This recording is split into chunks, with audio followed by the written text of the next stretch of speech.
Esse é o Oriente-se e hoje nós estamos conversando sobre a síndrome do ninho vazio com o psicólogo Reginaldo e com o padre Magalhães, Cônego Magalhães, um garoto, né, com 50 anos de padre e já com uma atividade intensa na paróquia há muitos anos aqui, trabalhando muito bem com a festa junina. Fiquei curioso, porque eu adoro festa junina, gente. Tem quentão, padre? Tem quentão, muito quentão, Tem quentão. Canjica e todos os pormenores. E a gente conversava aqui fora do ar e a conclusão, né, para mim já foi um crescimento, um enriquecimento. Eu não tinha percebido que nessa metáfora do ninho vazio, o ninho é o ninho afetivo. E qualquer ninho afetivo que se tenha, que se rompe, vai gerar essa reação. Não necessariamente só os filhos, como a gente estava comentando aqui fora do ar, como o trabalho, por exemplo, né? Exatamente. Ambientes que a gente acaba criando laços. É muito comum, às vezes, você trabalhar 10, 15 anos com colegas ali e se você sai da empresa ou se eles saem, é um desastre emocional para a pessoa, Reginaldo. Exatamente, né? A gente vai percebendo aí que o contexto é interessante, né? Quer dizer, eu crio um vínculo com uma pessoa durante 15, 20 anos, isso independente se é familiar ou se é de amizade ou de trabalho mesmo, e essa quebra aí causa muito sofrimento na pessoa, né? Tá, então agora a gente podia entrar na reação e na consequência. Uhum. Qual é a reação da pessoa que de repente se vê com o ninho vazio? A gente poderia pensar em reações emocionais, né, muito claras, do tipo tristeza, sentimento de saudade, angústia, né? Dependendo do nível de tristeza, pode chegar até uma depressão, baixa autoestima. O primeiro passo é como se fosse uma melancolia? Uma melancolia pode acontecer também, né? Então, todos aqueles sentimentos desagradáveis, né, irritabilidade, às vezes raiva, né, porque perdeu aquele filho se distanciou, né? Então, emocionalmente são, vamos dizer, as primeiras características, né? E depois a gente pode pensar também comportamentalmente, quer dizer, o que essa mãe ou esse pai começa a agir, se comportar diante desse contexto, né? Ok, vamos lá, então, por exemplo, queixas. Então, a mãe começa a se queixar muito, né? O meu filho parece que não me ama, não me liga mais, não é? Então começa a conversar muito com os vizinhos, se queixar. Começa a ter uma crise. Começa a reclamar da vida, das coisas. Então é muito comum as queixas, né? Isso é muito comum acontecer. Lá em casa a gente teve quase que simultaneamente a saída das duas, né? Das duas filhas. E elas, jovens, a minha casa, a gente sempre foi muito assim de receber, né? Muito receptivos com os jovens, com os colegas. Já teve carnaval que lá em casa tinham 18 mulheres, que são duas meninas. Aí vinha chamando as amigas, e eu ficava lá no meio daquele balangandã todo, né? E então, quando elas saíram, os jovens se foram com elas. E a gente não percebeu. Para a gente estava normal a vida. A gente foi perceber que havia no ar uma irritação. Eu e a Glória começamos a nos degladiar, sabe? Viraram dois gladiadores. E a gente começou a se espetar e se estranhar. E aí, quando a gente percebeu, a gente falou, mas o que está acontecendo? Aí que a gente foi falando, nossa. Aí a gente foi perceber o sentimento. Quer dizer, tem uma coisa assim que inconscientemente brota naturalmente mesmo. Não é uma coisa que você faz premeditado, que o meu filho vai embora e você vai criando uma expectativa e ela vai aumentando, porque o filho vai embora, vai se casar. Não é simplesmente isso. Existe, de fato, uma relação afetiva e uma reação psicológica, afetiva, não sei, emocional. Existe sim. É interessante aí em cima disso que está falando, é que às vezes o sofrimento ele não acontece por antecipação, né? Por mais que as pessoas falem assim, eu vou ficar desanimado, triste quando meus filhos forem embora. Eu acho que o sofrimento acontece mesmo quando acontece a ruptura, dali que o pai sente a ausência, né? Eu acho que o cenário é muito interessante, o cenário, né? Quer dizer, faltam os amigos, a cama sempre está arrumada agora porque não se dorme mais ali. Nossa, o quarto tá arrumado. O espaço é vazio, né? Então tudo isso aí quando acontece a ruptura, assim, e você entrar nesse cenário, é aí que vem todo o emocional, né? A angústia, o sofrimento, a tristeza, a baixa autoestima. E a irritação, o que é a irritação no fundo, né? É lidar com uma perda. A irritabilidade é um sinal de perda. Eu perdi uma coisa, né? Então, quando você estava contando a situação, você tinha passado por uma perda e a irritação só era um sinal assim, eu perdi alguma coisa, né? Dicas boas para esse povo, padre, depois que a gente fica com esse ninho vazio, o que o senhor diria para essas... Eu acho que a pessoa tem que, primeiro, tomar essa consciência, né, do estado, da situação que está vivendo. E depois tem que tomar alguma atitude no sentido de buscar alguma coisa. Não ficar olhando apenas para o passado, né, curtindo aquilo que é do passado. Mas quem sabe olhar para trás e começar a pensar o que eu gostaria de ter feito quando jovem, o que eu gostaria de ter feito e não fiz. Então agora eu vou fazer. Então começar a refazer a sua vida a partir de sonhos passados ainda não realizados. O padre aqui, só fizemos um bloco de programa juntos e ele já passou para nós que ele é cheio de vida, que ele é um jovem, é sério, é sério. O padre, o senhor acredita nessa atitude que tantos conselhos, tantos psicólogos dão? A pessoa pode recomeçar a vida, a pessoa tem como recomeçar, o senhor já está com 76 anos, existe essa atitude sempre interior da pessoa buscar novas atividades, dar novos passos? Eu vivi num tempo, por exemplo, de mudança, né? A gente mudou de prédio, de seminário, de cidade, fui estudar fora do país, então vivi num tempo de mudança. Tem que mudar, tem que estudar novamente, porque a igreja mudou com o Vaticano II. Então, de uma certa forma, eu sinto uma certa facilidade, porque eu fui treinado um pouco a aceitar as mudanças. Aceitar as mudanças e buscar coisas novas. E talvez um pouco assim por temperamento, eu também não gosto muito de rotina. Então eu estou sempre tentando criar uma coisa nova. Agora na paróquia, por exemplo, já planejamos um curso para ver se muda a estrutura da paróquia que está envelhecida. Então, o que nós temos que fazer? Reunir 3 leigos? O que nós temos que fazer para que essa paróquia tenha esse lado mais afetivo, emocional, que as pessoas não venham só para consumir a missa, para assistir à missa, mas que tenham uma certa participação também emocional. A festa junina ajuda muito. O trabalho com a catequese, com os pais, e depois tem outras atividades. Mas eu tenho a impressão que a pessoa pode se ajudar olhando um pouco para o seu passado e tentando refazer a sua vida. Mas o senhor já deu uma dica interessantíssima, que depois o Reginaldo pode até nos ajudar, que é essa questão da vida ter proporcionado mudanças, te treinou, né? E em outros casos as pessoas foram treinadas a ficar sempre na mesma, né? Então a pessoa não vislumbra que ela pode dar outro passo. Justo. Não é? Justamente, Eu acho que essa falta de perspectiva do futuro e da possibilidade de novas mudanças, eu tenho a impressão que isso, se a pessoa não tem esse treino, não tem essa visão, aí ela vai sofrer mais. Ô, Reginaldo, então eu vou dar uma voltinha maior assim. A gente tem ambientes afetivos, ninhos, que nos satisfazem. Por exemplo, eu como músico, a gente teve uma grande ruptura, a gente tinha um grupo de música, a gente participava dos festivais na adolescência, sabe? E a gente viajava junto, e passava horas junto, e ensaiava junto. Éramos muito amigos. E quando não deu mais, que cada um começou, chega uma etapa da vida, vai estudar e vai seguir, e a gente teve que romper, foi uma choradeira, foi uma ruptura. Quer dizer, existem até isso, grupos de amigos que às vezes se dedicam à música, ou futebol, né? O cara vai se casar e até crises indiretas acontecem por causa desses ninhos. Ou talvez também até depressões, que às vezes não necessariamente por causa de um filho, por causa de um ambiente afetivo gostoso que aquela pessoa perdeu.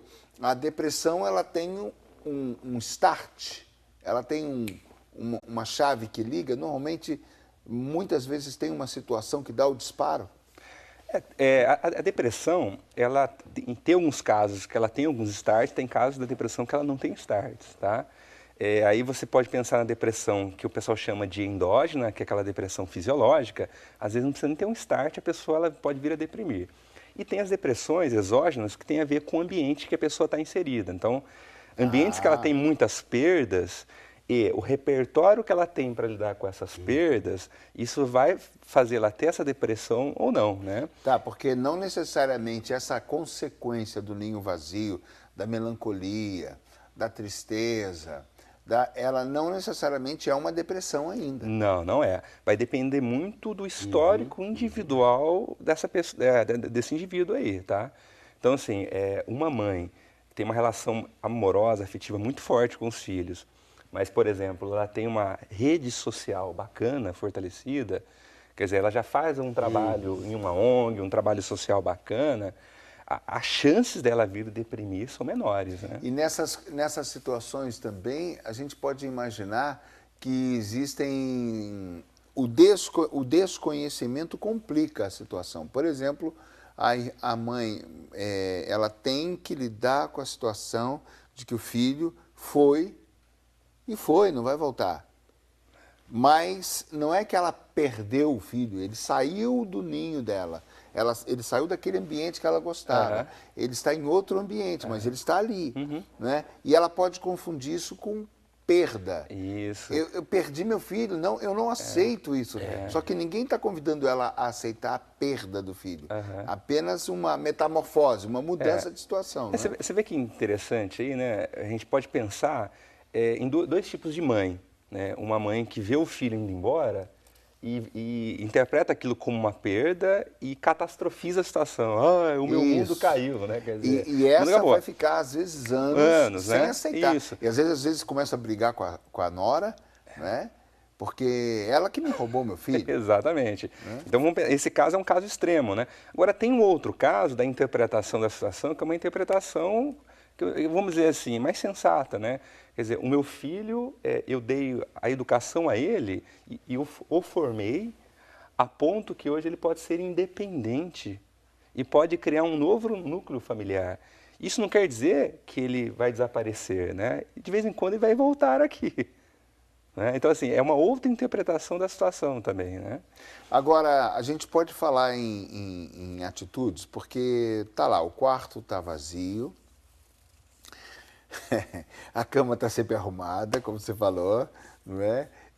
Realmente, os primeiros meses, um bom tempo, até a Glória confessou também já isso, eu passava no quarto, nem olhava lá dentro, né?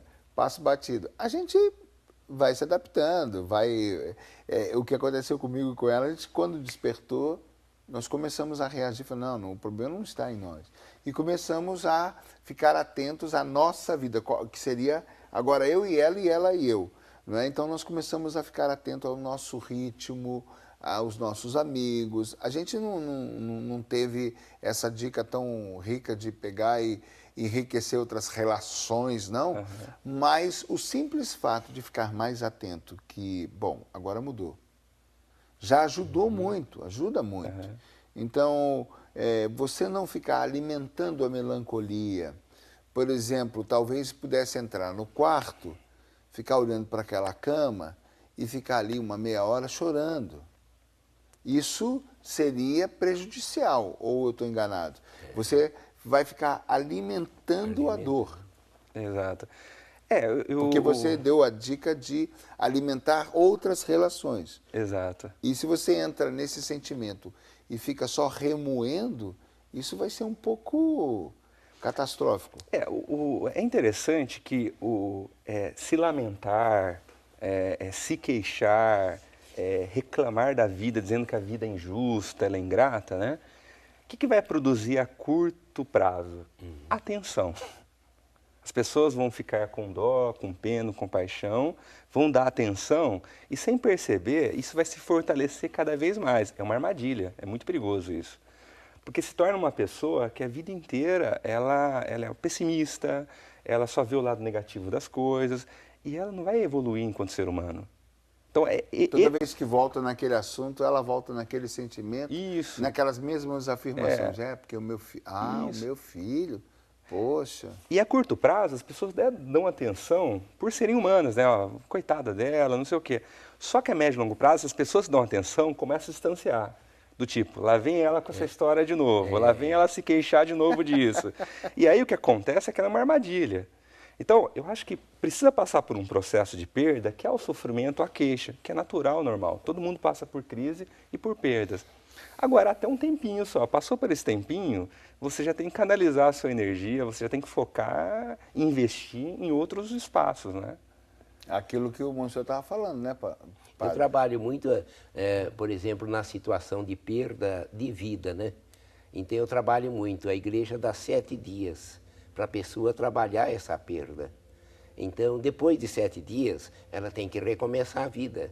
Então eu falo para eles, vocês viram o corpo descendo na sepultura, mas não é a pessoa que desceu lá.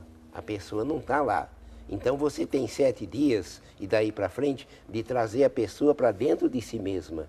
Então ela não está lá, eu não perdi nada, porque ela está dentro de mim, com as suas lembranças, recordações e tudo aquilo que de bom eu aprendi. No caso, por exemplo, eu falo dos meus pais. Então tudo aquilo que eu aprendi dos meus pais está comigo. E de vez em quando eu sinto que estão me cobrando.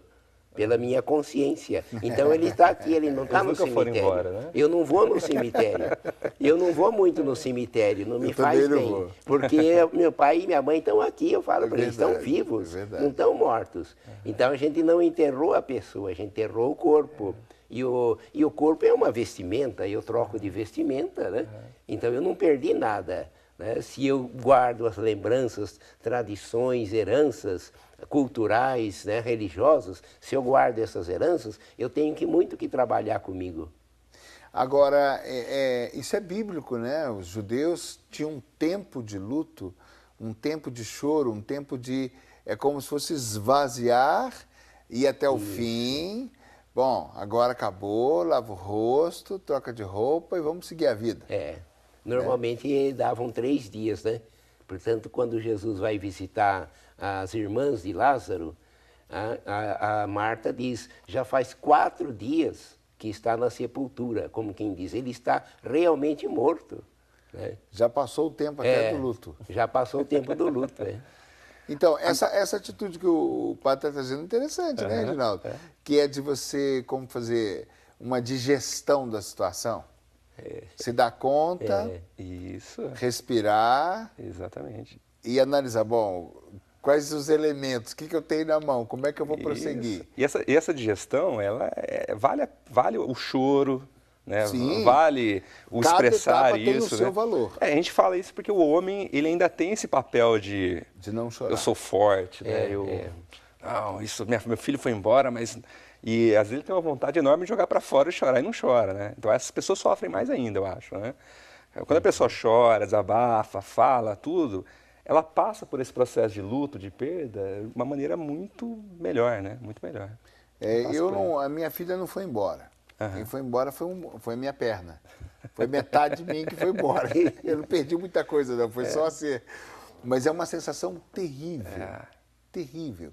E é engraçado que tem muito do inconsciente, mas é por causa do afetivo mesmo, né? Porque você sabe que não vai ficar, você aprendeu, até cristamente a gente trabalha bastante isso, não, para frente, vamos embora, tal, vocês têm que crescer, têm que avançar, tal, mas o dia que vai, parece estar levando o teu braço junto, uma parte de você, e você fala... E agora? Como é que vai ser isso? O sentimento é de lapidação mesmo. Eu lembro de uma paciente que eu atendi que falava assim, doutor, eu vou para o supermercado e eu vou no setor de iogurtes e eu não posso mais comprar iogurtes. Quer dizer, aquele iogurte que ela comprava toda semana para os filhos... Lá em casa é o biscoitinho de chocolate. Não se compra mais, né? Quer dizer, então a pessoa ela vai agora ao supermercado e ela... E aquilo desperta o ninho vazio. Eu tenho duas situações, né? Um padre esses dias me falou assim, olha, não pede renúncia, não saia da paróquia, não deixe a paróquia, porque ele deixou e ele está vivendo essa situação, né, do ninho vazio. Depois, padres que deixaram o ministério e se casaram. Aí, casados, começaram a ter filhos, mas sentem uma falta enorme da comunidade. Eles tinham vocação, mas por algum motivo acharam que deviam sair, aí também tiveram essa síndrome. Então aquela saudade, uma tristeza, né, criou uma tristeza grande por causa de ter deixado o ministério. A gente pode ir dizendo que com o tempo e com as experiências a gente vai tendo emocionalmente vários aspectos da nossa vida dentro de nós, né? A gente não tem mais um aspecto só. Como ele está falando, tem o lugar da comunidade, tem o lugar dos filhos, tem o lugar da esposa, tem o lugar da profissão.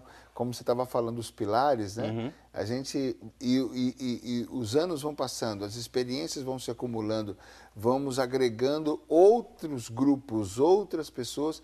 A gente, na verdade, a gente não está dividido como a gente poderia cair na armadilha de pensar. Não é não, Reginaldo? Eu estou enganado. Não. Eu acho que a gente está agregando mais, não é? A gente está mais amparado, vamos pensar assim. Boa. Né? Quer dizer, quem tem uma rede social mais ampla, e tem várias pesquisas que mostram isso, viu? Entre rede social de amigos ou de pessoas e depressão, a correlação é fortíssima. Quem tem rede social baixa de amizades, relacionamentos, tem mais depressão. E ele não está falando de Facebook, viu, gente? Não está falando de computador, está falando de relacionamento. Exatamente, mesmo. né? Pessoal. E aí relacionamento tem tudo aquilo ali, quer dizer, quem está mais no centro é aqueles amigos mais próximos, mais íntimos, tem cumplicidade. E tem os amigos do oba-oba, do cumprimentado, do tapinha nas costas, né? Mas tudo isso aí faz parte de um conjunto de uma rede social ampla, né? E quem tem mais essa rede social ampla, com bons amigos íntimos, está mais fortalecido para lidar com a vida, né? Ou seja, nós somos gente, precisamos de gente. Gente, exatamente. Somos chamados a ser gente. Exato. Que beleza. Esse é o Orientes, que riqueza para todos nós tudo isso, né? Falando hoje sobre a síndrome do ninho vazio, que é esse ninho afetivo que de repente se rompe. A gente vai para o intervalo e a gente volta já já.